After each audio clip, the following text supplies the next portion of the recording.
Bia Kamal ka Nur Online TV ke jan gwasame ler bana link jan tuk tiang me ler mbej bechere wish ka gambela mi jira me jedit ke jan channel me bi goro be subscribe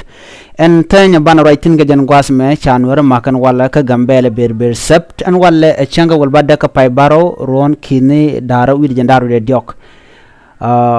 kejen ko tianga me chanwer yan maja bere wish ka gambela kuma gambel ni ka chenge chanwer ne ka je ka bas ni ke ka torbiyele tele misikana lar ejen bit ebit ka cara do ka chenge na ka nuore ka chenge wal diop ko larun wangde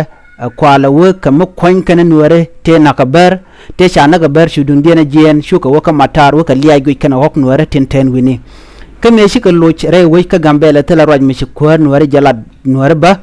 ko dongde lo nuore kula kwach tintere we ka gambela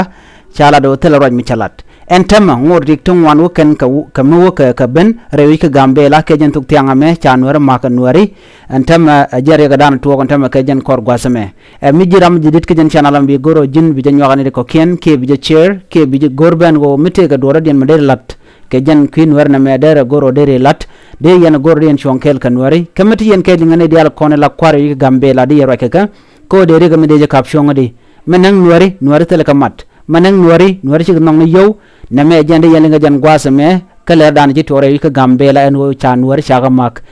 re woch ka gambela ka ber sep kana gode ko ken korba jaten bere yitang chalar nono ramandan goro dongda te kaliang agoro jen be yadde wuj be mandan le rod be jangach miti ka western world ke gwada titino gore jen be liang lat ka rodien re ka gambela ci nuari chi tel duom gwamu ka ajen le dan yelinga jan gwasame biata kamal